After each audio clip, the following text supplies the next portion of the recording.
హార కుసుమహార కుసుమహార 53వ clip.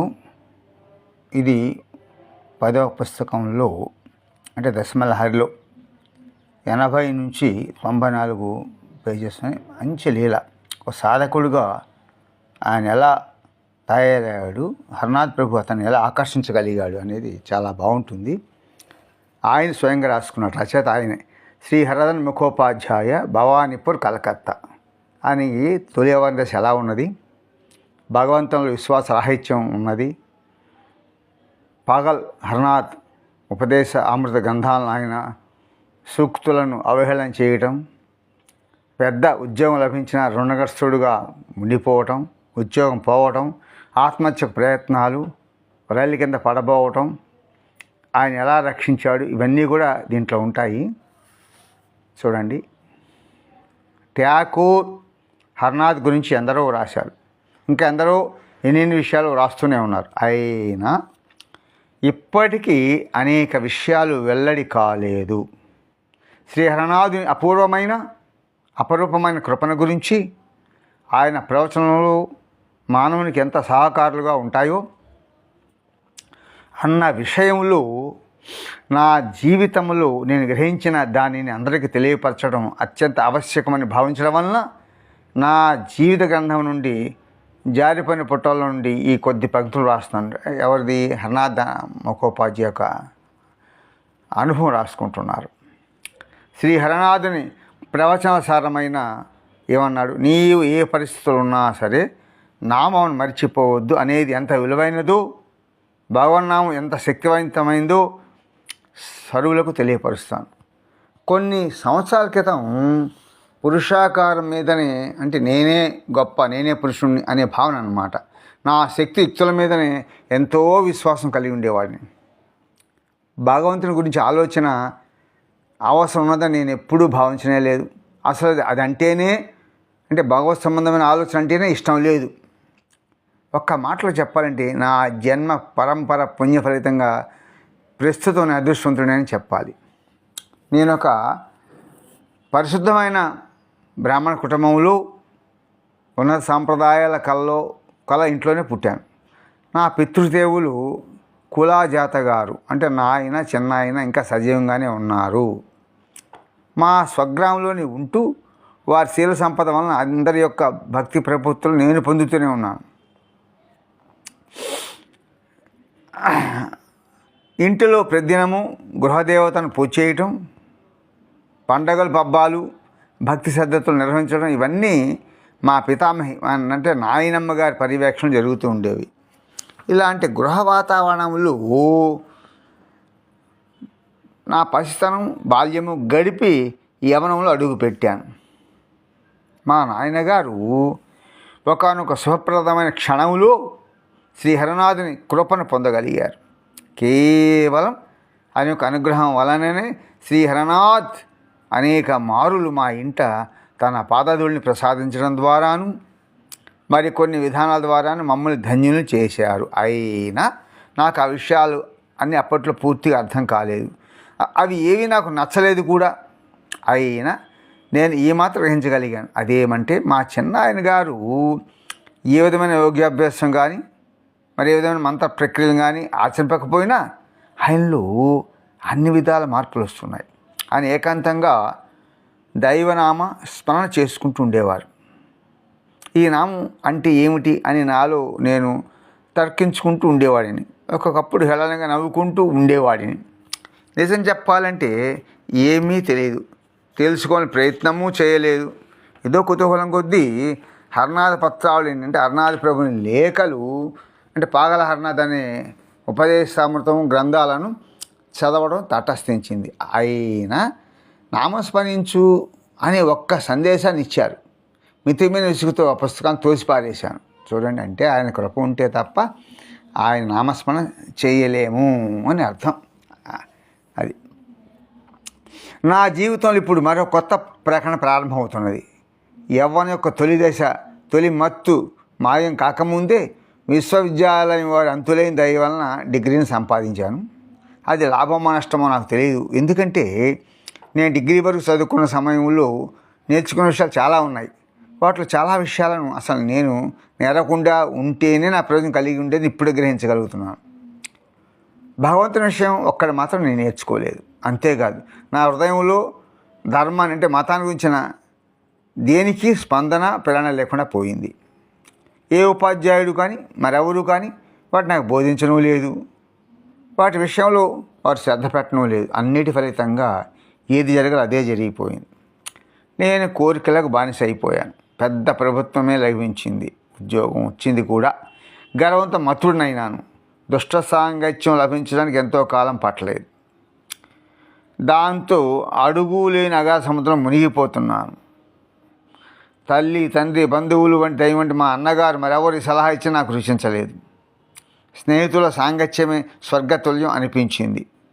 ఆ మిత్రుల యొక్క అనుపమానమైన దయ వలన త్వరలోనే అప్పుల వలలో చిక్కుకున్నాను. ఈ విషయాలన్నీ అధికారుల వరకు వెళ్ళాయి. వాటి ఫలితంగా నా ఉద్యోగం పోయింది. ఓ సోమహార, అంతటి భయానకమైన రోజున కూడా శ్రీ హరినాథుని ఎంత అపరూపమైన దయను చూపాడో తెలియకుండా ఉంది. పై అధికారుల హృదయంలోనికి ఆయన రవ్వంత దయను ఊదినట్లున్నాడు. అందువలన వారు నాకు శాశ్వతంగా ఉద్యోగం ఊడకుండా చేయలేదు. భవిష్యత్తులో నా ప్రవర్తన బాగుపడితే ఎక్కడో చోట ఉద్యోగం లభించవచ్చు. ఆ మార్గాన్ని మాత్రం తెరిచి ఉంచారు హరినాథ్. వాళ్ళని డిస్మిస్ చేసి ఉంటే ఆ త్రోవ కూడా మూసుకొని పోయిండేది. ఆ రోజు ఒక్క విషయం తలుచుకున్న కన్నీరు ఆగట్లేదు. ఆ ఉద్యోగం పోయేసరికి నాకు చుట్టూ చీకట్లు కమ్మినట్లయింది. నా బంధువులు, స్నేహితులు అందరూ నన్ను వదిలివేశారు. ఇక వాళ్ళన్నవారు ఒక్కరూ లేరు. సిగ్గుతో, ద్వేషంతో ఎవరికి నా ముఖం చూపలేకపోయాను. నా మీద నాకే ద్వేషం. ఇక మరొక పక్క అప్పుల బాధ, అప్పిచ్చిన వారు పెట్టే ఒత్తిడులు, నగుబాట్లు, చేతిలో పైసలు లేకపోవడం, ఇలాంటివి మరెన్నో నాకు పిచ్చెక్కిస్తున్నాయి అనిపిస్తున్నది. తల్లిదండ్రులు కూడా తలలు వంచుకున్నట్లు చేశాను. నా మూలంగానే కాదు, నా కోసం కూడా వాళ్ళు పడే బాధ వర్ణనాతీతం. ఎన్ని ప్రయత్నాలు చేసినా తప్పించుకునే మార్గం మరొకటి దొరకనే లేదు. అందువలన ఆత్మహత్య చేసుకోవాలని నాలో ప్రజ్వరిల్లుతున్న, నన్ను దహించి వేస్తున్న ఈ బాధాగ్నిని చల్లార్చుకుందామని అనుకున్నాను. దాంతో నేను అనుభవిస్తున్న అవహేళన అంతమైపోతాయి. అవును, అలాగని మనసులో నిర్ణయించుకున్నాను. ఇక అప్పటి నుండి ఆత్మహత్య చేసుకునేందుకు మార్గం ఏమిటా అని ఆలోచన సాగాయి. అనేక మార్గాలు పరిశీలించిన పిమ్మట నడుస్తున్న రైలు కింద తలను పెట్టి దుర్భరము, అసహ్యకరమునైన నా జీవితానికి తెరను దించివేయాలనుకున్నాను. అలాంటి మానసిక స్థితిలో ఒకరోజు నేను ఏ లక్ష్యం లేకుండా వీధి గుండా వెంటపడిపోతున్నాను. పూర్వలు పూర్వకాలం అంటే చాలా కాలం కింద పరిచయమైన ఒక స్నేహితుడు కలిశాడు. ఆయన నన్ను నా ముఖ కవళికను చూసి ఆశ్చర్యపోతూ నేను ఎలా ఉన్నది కానివ్వంటూ వివరంగా చెప్పమన్నాడు. నేనేమి దాచుకోకుండా జరిగిందని చెప్పాను. సోదరా, మృత్యువు తప్ప మరేదైనా మార్గం ఉన్నదంటావా అన్నాను. దాని సమాధానంగా ఆయన తన చేతిలో అనురాగంగా తలనిమురుతూ తన జీవితంలో ఒక రహస్య ఘట్టాన్ని వెల్లడించి తాను కూడా జీవితం విసిగిపోయి అంతులేని మానసికతతో ఒక మారు ఆత్మహత్య చేసుకోవాలని నిర్ణయించుకున్నాడట. అయితే ఆత్మహత్యకు నిర్ణయించుకునే రోజున అతడు ఎలక్ట్రిక్ షాక్ తగుల్చుకొని చనిపోదాం అనుకున్నాడు. అది దాని విద్యుత్ఘాతం అంటారు తెలుగులో. సరే, అందుకోసమై కొద్దిగా ఖర్చు పెట్టి రాగి తీగను కొన్నాడట. దాని కొనను గట్టిగా పట్టుకొని రెండో కొనను బౌరు కట్టి ట్రాంప్ తీగపై విసిరాడట. కానీ కానొక మహాపురుషుని అపూర్వమైన కృపను రక్షించబడ్డాడట. అప్పుడు భావగ్రాహైన మహాత్ముడే నా మిత్రునితో నామములో నీకు నచ్చిన దాన్ని దేనైనా నిరంతరాయంగా స్మరించు, అటుపై నీ ఇష్టం వచ్చిన పని చేసుకో అని చెప్పారట. ఈ విషయాన్ని ఇంతవరకు చెప్పిన నా మిత్రుడు మరల నాతో, సోదరా, ఎంత ప్రయత్నించినా నాకు చావు రాలేదు సరికదా, ఈ రోజున నువ్వు కొత్త జీవితాన్ని గడుపుతూ ఉన్నాను అనిపిస్తుంది. సోదరా, భగవంతు నామాన్ని స్మరిస్తే మనిషి పతనం కాలేడు, దాని సజీవ ఉదాహరణ నేనని ఆ మిత్రుడు చెప్పాడు. నా మిత్రుని మాటలు వినిన తర్వాత నా తల గిరగిరా తిరిగిపోతున్నది. మొట్టమొదటిగా మా చిన్న ఆయన మహాశైలు స్ఫురణకు వచ్చారు. నామం అంటే అనుకున్న ప్రత్యేకమైన అభిమానం నా కనుల ముందు తెలియాడింది. నామాన్ని మరవవద్దు అని శ్రీ హరనాథ్ చెప్పిన సూక్తి నా చెవులలో మారుమ్రోగింది. ఆ శుభముహూర్తాన్ని రాజవీధిలో నిలబడి నేను నారాయణ నారాయణ అన్నాను. అంతే, దుఃఖం కట్టలు తెంచుకుని వచ్చేసింది. నిజం చెప్పాలంటే ఆ క్షణంలో మాత్రం నాకు చనిపోవాలని కోరికలేదు. అయినా చనిపోవడం తప్ప నాకు మరొక మార్గము కనబడలేదు. అందుకని చనిపోవటానికి మరలా మార్గం వెతకసాగాను. దాదాపు ఏడుస్తూనే కాళీఘాటుకు వెళ్ళాను. చివరిసారిగా తృప్తి తీర జగన్మాత శ్రీమూర్తిని చూశాను. తిరిగి వస్తుండగా ఆ దేవాలయ ప్రాంగణములు పిచ్చివాడు ఒక పాట పాడుతూ ఉండగా చూశాను. తన భావావేశంలో మునిగిపోయి ఆ పిచ్చివాడు ఆ పాటలను రెండే పంక్తులను ఆపకుండా అవే పాడుతూ ఆ పంక్తులని వివిధ భంగములలో వివిధ స్వరాల్లో పాడుతూ ఉన్నాడు. అదేమిటంటే దుర్గయ్యను స్మరించువా అని శూలఫాణి అయి స్వయముగా తన శూలమున బ్రోచు అని పదే పాడుతున్నాడు. ఆ పంక్తులు చాలా బాగున్నాయా అనిపించింది. దుర్గా అనే పదాలు నా మనసులో గుర్తుకు వచ్చాయి. అంతే, నామం చేస్తూ చనిపోవాలని అనుకున్నాడు. రైట్, దారిలో పడ్డాడు. అప్పటి నుంచి నన్ను ఏమి ఆహ్వానించిందో చెప్పలేను. ఒక్క మారు నామం అనడం ప్రారంభించినప్పటి నుండి రేయింబౌళ్ళు మనసులో శ్రీ దుర్గానామం స్మరించడం సాగుతూనే ఉంది. ఈ విధంగా ఒకటి తర్వాత ఒకటి 2 రోజులు గడిచిపోయాయి. ఆ తరువాత రోజు సోమవారం 6/3/1935 ఆనాడు జార్జ్ చక్రవర్తి యొక్క రజోత్సవపు రోజు. చీకటి పడుతుండగా కలకత్తా నగరం యావత్తు దీపాల మాలతో అలంకరింపబడింది. అందువలన నగరం ఏదో కొత్త అందాలను వెలకపోస్తున్నది. ఆనాటి ఉత్సవపు సందడి నాకు ఏమాత్రం ఆనందాన్ని కానీ ఉత్సాహాన్ని ఇవ్వలేదు. దీర్ఘ ప్రయాణానికి అంటే మృత్యువు కోసం సిద్ధమైన నేను రహస్యంగా కలకత్తా నగరం విడిచి షియాల్దహాకు దగ్గరలో ఉన్న డమ్ రైల్వే స్టేషన్ చేరాను. ఆ తర్వాత స్టేషన్లు తూర్పు వైపున నడుస్తున్న ఏదైనా రైలు కింద పడి ఆత్మహత్య చేసుకోవాలని అనుకుంటున్నాను, ఎదురు చూస్తున్నాను. ఆత్మహత్యకు సిద్ధపడిన ఉధృతంగా నామాన్ని చేస్తూనే ఉన్నాను. నేను అలా కూర్చుండిపోయాను. ఒకదాని తర్వాత మరొకటిగా రైలు అయిపోతున్నాయి. ఒక రైలు వస్తుంది, నేను సిద్ధమై లేస్తుంటాను. మనసులో తీవ్రంగా నామం సాగిపోతున్నది. ఈసారి నేను దూకేస్తాను అనుకుంటున్నాను. తక్షణ మనసులో ఏదో భావం పెళ్ళిపోతుంది. ఈ బండిని పోని అనుకుంటూ బల్ల మీదకి కూర్చునిపోతాను. అయితే నామం మాత్రం ఒకే మాదిరిగా ఎగురుదేగురు లేకుండా సాగిపోతూనే ఉంది. ఇలా రాత్రి 11 గంటలైంది. ఆనాటికి చివరి రైలు వెళుతూ ఉంది. ఇక ఆనాటికి రైలు లేదు. అందుకని ఒక్క ఉదుటన లేచాను. సరిగా క్షణములు ఎవరు స్పష్టమైన స్వరంతో, పిచ్చివాడ, నీలో నీవే కొనుక్కుంటున్నావేమిటి, దాన్ని వదిలిపెట్టాయి, నీలో నున్న అశాంతి అంతా కేవలం దాని వలనే, నా దగ్గరకు రా, నీ కోసం నీ వైపుగా కొన్ని అడుగులు ముందు వచ్చి ఎదురు చూస్తున్నాను అన్నారు. ఆ గొంతు స్పష్టంగానే ఉంది. నిర్ఘాంతపోతూ నా చుట్టూ అన్ని వైపులా చూశాను. కొంత దూరంలో ఉన్న రైల్వే కూలీలు తప్ప నా చుట్టూ 3 వైపులా ఎవరూ కనిపించలేదు. ఆ బల్లకు దగ్గరలో ఉన్న ఒక చెట్టు మీద ఏదో గలగల శబ్దం, ఎండుటాకులు కదిలినట్లు అనిపించింది. ఎవరిది ఆ శరీరవాణి అనుకున్నాను. అప్పుడైతే అర్థం కాలేదు, కానీ ఇప్పుడు అనుభవం బట్టి ఏదో దయ్యం యొక్క పిడికిల్లో నేను చిక్కున్నాను గ్రహించాను. ఆ తర్వాత విచారించగా తెలిసింది ఏమిటంటే, ఆ డమ్ములు దాని కొన్ని వందల గజాల దూరంలో అనేక మంది రైలు కింద పడి చచ్చిపోయారట. బహుశా వీళ్ళల్లో చాలామంది అక్కడ ఆత్మహత్య చేసుకుని ఉండవచ్చు.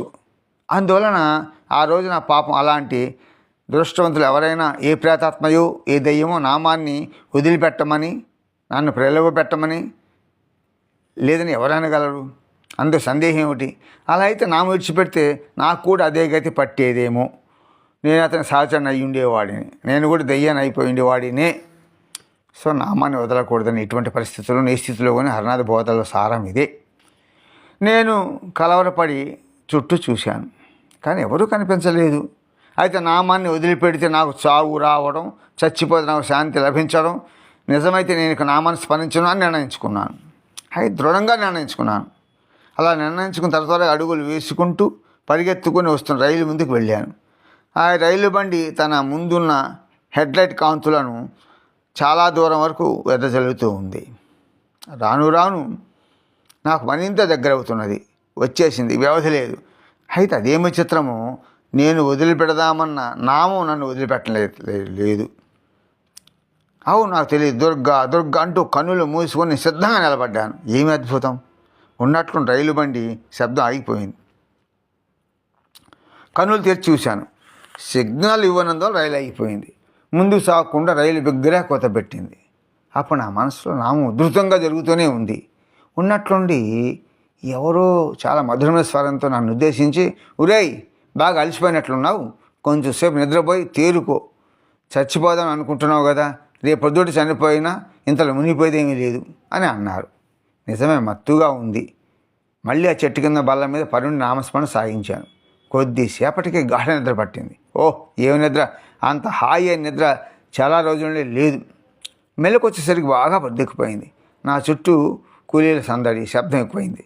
ఆయన నా మాత్రం నా ఊపిరిలో వాడు సాగిపోతున్నట్లుగా గమనించాను. నామం ఆగలేదండి. అది విచిత్రం, అద్భుతం, ప్రభు కృప. ఈసారి విషం తాగి ఆత్మహత్య చేసుకుందని పలకం వేసుకున్నాను. అతి కష్టం మీద విషయాన్ని సంపాదించాను. గంగలో నిలబడి ఆ విషయాన్ని తాగుదామనుకున్నాను.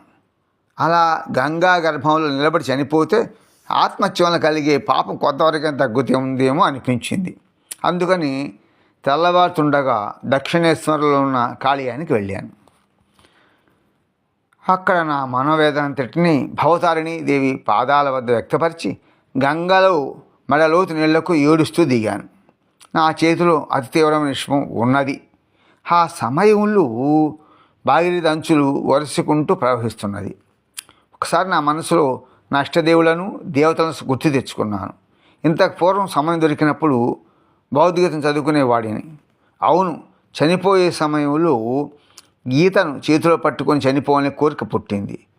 ఆ రోజు ఆ చివరి క్షణంలో మెడలోతు నీటిలో నిలబడి ఉండగా 8వ అధ్యాయంలో 5వ శ్లోకంలో అంతకాలేచ మాం ఏవ స్మరణ ముక్త కళేవరం ప్రయాతి సమద్భావం యతి నాస్త అత్ర సంశయ అంటే అవసాన కాలమున నన్నే స్మరించుచు దేహం వదిలిపెట్టిన మనుషుడు నా స్వరూపమని పొందు అనుట సందేహం లేదు అని దాని సారం.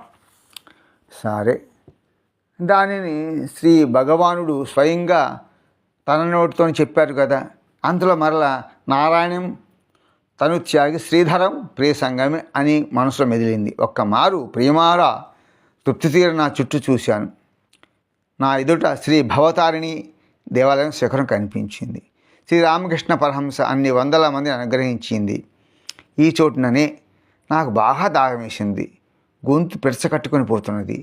గంగా జలంతో కొద్దిగా గొంతు తడుపుకున్నాను. అయినా ఆ తర్వాత నామాన్ని ఉద్ధృతంగా చేస్తూ నా ఇష్టదైవం తలుచుకొని ఆ కాలకూటం వంటి విషాన్ని నా నోట్లో వేసుకోపోతుండగా ఒక చిన్న కిరటం వచ్చి నా నోటి ముందున్న విషయాన్ని చేత్తో లాక్కుపోయింది. అంటే కిరటం దెబ్బకి పడిపోయింది విషయం కింద. నాకు పిచ్చెత్తినట్లయింది. సరిగా క్షణంలో ఆ మెడలోతు నీటిలో భాగీరథి ఒడిలో సరిగ్గా నా వక్షస్థలం ముందుగా శ్రీ హరినాథ రూపం తేలియాడుతూ కనిపించింది. కుసుమహార, అదండి రక్షణ. తనని అడగని వాళ్ళని కూడా రక్షిస్తాడు. ఇది వాళ్ళ పూర్వజన్మ సంస్కృతి కావచ్చు, వాళ్ళ యొక్క పితృలు, దేవతలు, తర్వాత ఇంట్లో నాన్నగారు, భక్తులు, వీళ్ళంతా పుణ్యఫలం. అది హరనాథ యొక్క కరుణ. శ్రీ హరనాథ రూపం చూడగానే ఎట్లా ఉంది? అది పొడుగాటి ఆయన గడ్డం వక్షస్థలం వరకు వేలాడుతున్నది. ఆ రూపం కరుణా పూత పూసినట్లుగా తోచింది. ఒక్క నిమిషం పాటు ఆ రూపాన్ని జాగ్రత్తగా పరిశీలించి చూచాను. నెమ్మదిగా ఆ ప్రేమమూర్తి రూపం నీటిలో అదృశ్యమైపోయింది. మూర్ఛ వచ్చిన వాళ్ళ గొడ్డునెక్కాను. భవతారిణి విగ్రహం ముందుకు వెళ్ళి ఏడుస్తూ ఆమె పాదాల మీద పడిపోయాను. మానసికంగా హరనాథ్ని తలుచుకుంటూ, ఠాకూర్, నన్ను చనిపోయనీయకపోతే గౌరవంగా బ్రతికించేట్లు చూడవయ్యా. నా కనుల ముందు నీ కృపను వ్యక్తపరిచే మరొక ప్రకటన తెరిచి చూపు. నా విశ్వాసం దృఢోత్సాహం చేయి అని అర్థించాను. ఇది హరనాథన్ పలికించుంటాడు. సరే, 1 సంవత్సరం గడిచిపోయిన తర్వాత ఈ రోజున శ్రీ హరనాథన్ తలుచుకోగానే నా కనుల వెంట నీరు తిరిగింది.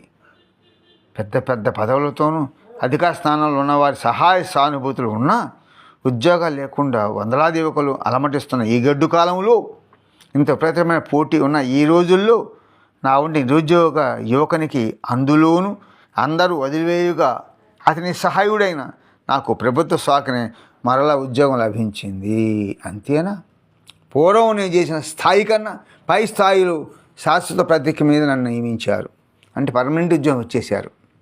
ప్రశాంతమైన మనసుతో జరిగిన సంఘటనలన్నీ దాని తర్వాత ఒకటి తలుచుకుంటూ మనోనేత్రంలో చూస్తుంటే భగవాను అనంత కృప గుర్తుకు వచ్చిన అవడలు పలకరించింది. అది డివోటీ యొక్క లక్షణం. కొరతమరి కూడా పుణ్యం. ఇక అప్పుడు అవును బాగా గుర్తు వస్తుంది. ఒకప్పుడు నేను బాల్యావస్థ నుండి యవ్వనంలో ప్రవేశిస్తుండగా తీవ్రమైన జబ్బు చేసి మరణించిపోయే స్థితి వచ్చింది. అలాంటి స్థితిలో ఎన్ని మందులు వాడినా ఎంత వైద్యం చేయించినా ఫలితం శూన్యం కావడంతో పూజనీయులైన మా నాయనగారు నన్ను శ్రీ శ్రీ హరనాథుని పాదాల వద్ద పెట్టారు. అది అలా చిన్నప్పుడు పెట్టబడి ఇప్పుడు రక్షించబడ్డాడు. అది హరనాథ్ యొక్క రక్షణ. ఇప్పుడు ఆన్సర్ దొరికింది. కృపావతారైన హరనాథ్ వర్ణించనలవి కాని రీతిలో నన్ను రక్షించారు. అవును, నేను ఇప్పుడు సుస్పష్టంగా గ్రహించగలుగుతున్నాను. అప్పుడు మా నాయనగారు నా కోసం పొందిన ఆరాటం, ఆవేదన హరనాథుని హృదయాన్ని ఎంతగా కదిపేసిందంటే నన్ను అంత తీవ్రమైన వ్యాధి నుండి బయట పడవేయకపోతే ఆయనకి ఠాకూర్కి తప్పలేదు. ఆ తర్వాత కూడా ఆయన అంతటితో ఆగలేదు.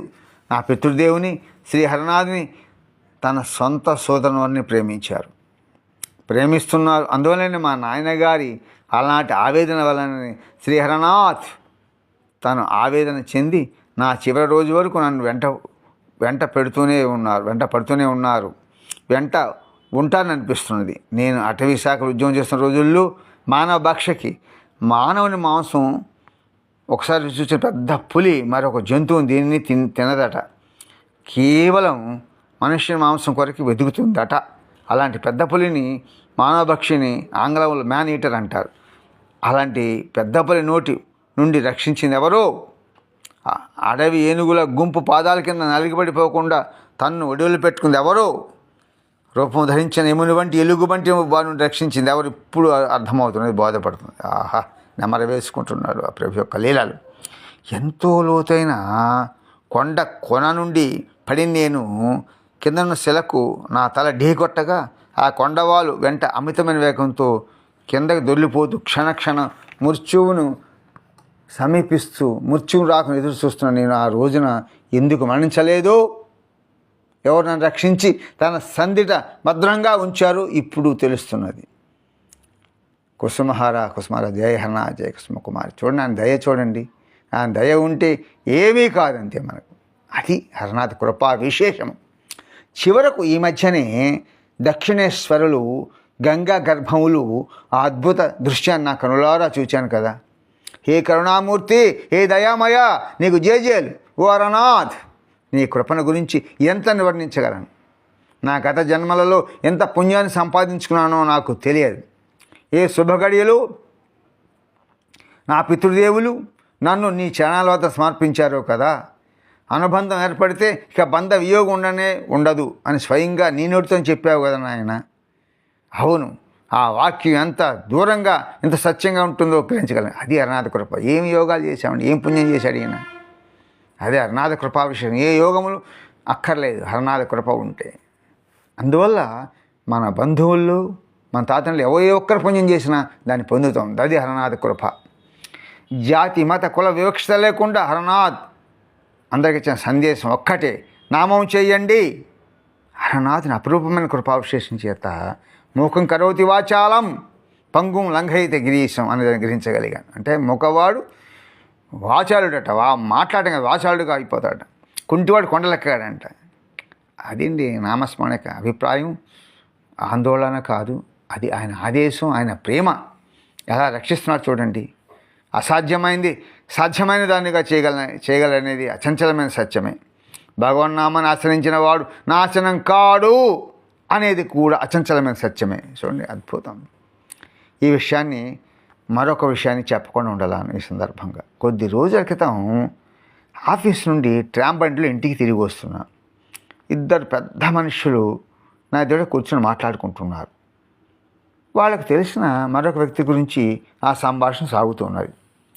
ఆ మూడో వ్యక్తి ఏదో కారణం వలన చాలా బాధలోనే ఆ అపాయం నుండి తప్పుకునేందుకే భగవాను శరణ కోరుతున్నాడట. అతని ప్రస్తుత స్థితిని గురించి వీరు హేళనగా సెలవులు సూచిస్తున్నాడు. కేవలం అపాయం నుండి కష్టం నుండి తప్పించుకునేందుకే భగవంతుని ప్రార్థించడం వల్ల ఫలితం లేదని, అలా ప్రార్థించడం సరైన పని కాదని వీళ్ళ అభిప్రాయం. అలా గడిచిపోయిన నా జీవితాన్ని బట్టి చూస్తే ఆ మూడో వ్యక్తి చాలా అదృష్టవంతుడు అనిపించింది.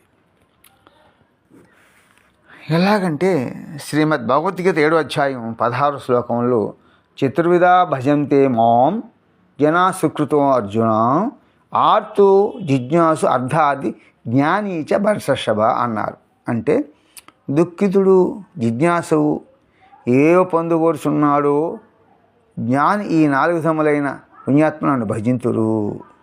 పవిత్రుడైన భగవానుని పవిత్రము నోటి గుండా వెలువడిన ఈ మాటలు సత్యములే. దాన్ని బట్టి ఆర్తుడైన వాడు కూడా సుకృతి సంపన్నుడే.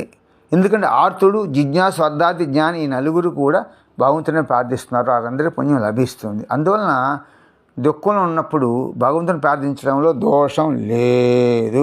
మరొక విషయాన్ని చెప్పి ఈనాటి ముచ్చట్ను ముగిస్తాను. నేను పూర్వం పనిచేసిన చోట నాతో పరిచయం ఉన్న ప్రభుత్వ అధికారి ఒకరు నా మధ్య నాకు కనిపించాడు. ఆయన నన్ను చూడగానే ఎంతో అనురాగంతో నా యోగక్షేమాల గురించి అడిగారు. ఆయనకి నేనంటే చాలా ప్రేమ. ఆ కారణంగా నా అదృష్టం తిరుగుముఖం పట్టినప్పుడు ఆయన కూడా ఎంతో బాధపడ్డారు. నా జీవితంలో జరిగిన సంఘటన ఒకదాని తర్వాత ఒకటి నేను చెప్తూ ఉంటే విని ఆ అధికారి ఎంతో ఆశ్చర్యపోతూ నా జీవితంలోనే భగవానుడు నిజమైన అద్భుత లీలను వ్యక్తపరిచాడని నాతో అన్నారు. దానికి బలం చేకూర్చేందుకై ఆయన చెప్పింది ఏమిటంటే, తాను ప్రభుత్వంలో అంత పెద్ద అధికారిని అయినా, విద్యావంతుడైనా, తన ఒక్క కుమారుని ఎంత ప్రయత్నం చేసినా ఇంతవరకు ప్రభుత్వ ఉద్యోగం సంపాదించలేకపోయారట. అలాంటి పరిస్థితుల్లో ఒకసారి ఉద్యోగాన్ని కోల్పోయి నేను మళ్ళీ ప్రభుత్వ ఉద్యోగం పొందడం అద్భుతంగా మరేమవుతుంది అన్నారు. నేను ప్రస్తుతం పనిచేస్తున్న చోట నా ఆంగ్లైన క్రైస్తవ మిత్రుడు ఒకడు ఉన్నాడు. అతను ప్రభుని అంటే క్రీస్తునామాన్ని ప్రచారం చేయటమే తన జీవిత లక్ష్యంగా పెట్టుకున్నాడు. నాకు అతనితో తొలి పరిచయం కలిగినప్పుడు తన పూర్వత జీవితం అంతా ఎంతో విషాదభరితంగా ఉండేది. తన మత బోధకులలో వర్గంలోని ఒక మహాపురుషుని అనుగ్రహం వలన ఆ పర్యాయం తాను ఎలా రక్షింపబడ్డాడు అంత వివరంగా చెప్పాడు.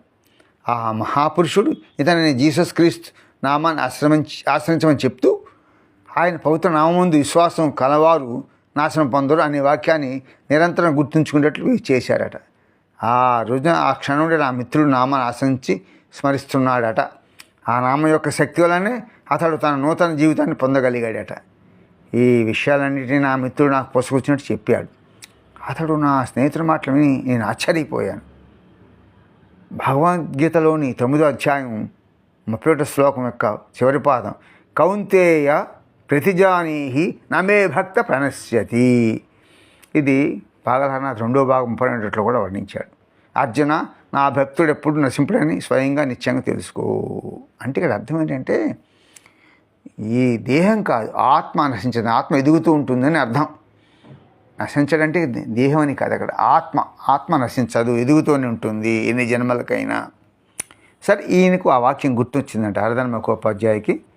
ఆయన చెప్పడం అంతా పూర్తవుతుండగానే నేను పొంగి వస్తున్న దుఃఖాన్ని ఆపుకోలేక ఏడుస్తూ నా జీవితంలో గడిచిన సంఘటనలన్నీ వరుసగా దాచుకోకుండా వివరంగా అతనికి చెప్పేశాను. నామం యొక్క అప్రమేయ శక్తిని గురించి కూడా వివరించాను. ఆ రోజున ఆయన ఏదో భావవేశం వలన నన్ను బెయ్యాల కౌగిలించుకొని, మిత్రమా, ఇంత చిన్న వయసులోని అమూల్యమైన వజ్రాన్ని పొందగలిగిన ఎంతో అదృష్టవంతుడివి.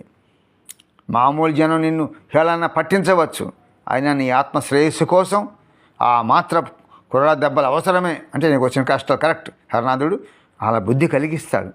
నేనే పురుషుని అహంకారం ఉంది కదా దీనికి, అది అర్థం. నిజం చెప్తాను నేను, ప్రభుని అనుగ్రహం వలన త్వరలోనే నీ కష్టాలు తొలగిపోతాయి. నీకు అప్పుల బాధ నుండి భరించవలసిన అవసరం ఉండదు. ప్రభు కరుణామూర్తి. ఆయన వైపు ఒక్క అడుగు ఎవరు ముందుకు వేసినా ఆయన 10 అడుగులు వేసి ముందుకు వస్తాడు. ఆయన నామాన్ని ఆశించిన వారిని ఎవరిని వదిలిపెట్టడు అన్నాడు. ఆ సంభాషణ ఫలితంగా మా ఇద్దరి మధ్య స్నేహం ఆనాటి నుండి బాగా బలపడసాగింది. మనకి ఇప్పుడు పనిపాట్ల మా ఏమాత్రం తీరిక దొరికినా ప్రతిదినము కూడా ప్రభునామం అద్భుతశక్తి గురించి మేము ముచ్చరించుకుంటూ ఉంటాము. అలా ఆనాడు నేను కొత్త ఉద్యోగాన్ని సంపాదించడం భగవంతుని అద్భుత లీల అని నేను నా మిత్రరత్నంతో చెప్పినప్పుడు ఆ మిత్రుడు అసంతృప్తి చెంది నాతో, సోదరా, నీ ఉద్యోగాన్ని సంపాదించడమే అద్భుత లీలని ఎవరైనా అంటారేమో, నేను అలా అనలేదు. సర్వశక్తిమంతుడు పరమ కృపామయుడు అయిన పరమ ప్రభుని అనుగ్రహంతో ఇది కేవలం అణుమాత్రమే, ఇది నేను ఉద్యోగం సంపాదించడం. కానీ ఓ ఘనమిత్రమా, దాచుకోకుండా నిజం చెప్పు, నీవు ఆశించిన నామాన్ని ఉచ్చరిస్తూ ఉంటే నీ హృదయం పొంగడం లేదా అన్నాడు. నేను నిర్ఘాంతపోయాను, నోటి మాట రాలేదు. చివరికి, సోదరా, నిజమే, పూర్వమైతే నాకేమీ అనిపించేది కాదు, కానీ ఇప్పుడిప్పుడే కొద్దిగా ఏదో అపరూప భావన యొక్క రుచి తెలుస్తున్నది అన్నాను. ఆ మిత్రుడు అనురాగంతో నన్ను కౌలించుకొని నా అరచేతిని ముద్దు పెట్టుకొని, సోదరా, నీ జీవితంలో దైవలీల జరగడం ఇప్పుడే ప్రారంభించబోతున్నది.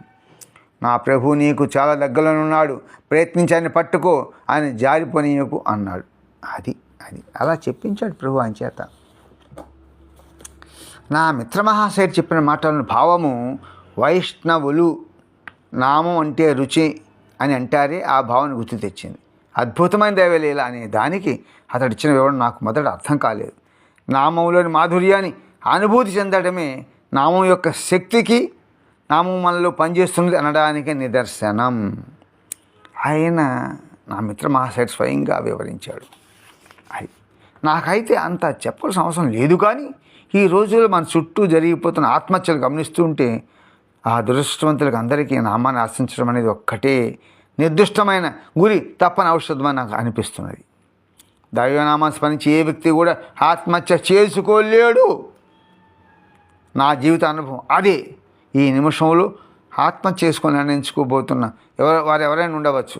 నా కథను విని నా వలనే నామాన్ని ఆశ్రయించిన అలాంటి వారిలో ఏ ఒక్కరి మనసు అయినా మారి వారి జీవితం రక్షింపబడితే అప్పుడు నా లక్ష్యం నెరవేరినట్లుగా భావిస్తాను. చెప్పవలసిన అందరినీ చెప్పలేదు, ఇంకా ఎన్నో చెప్పాల్సి ఉన్నాయి. అయినా నేను కేవలం ఉద్యోగం చేసుకునే బ్రతికేవాడిని. కాబట్టి అలాంటి సుబ్రహ్మణ్య రోజు ప్రసాదించబడితే ఇంకా చాలా విషయాలు చెప్పడానికి ప్రయత్నిస్తాను. కుసుమహార కుసుమహార కుసుమహార కుసుమహార కుసుమహార.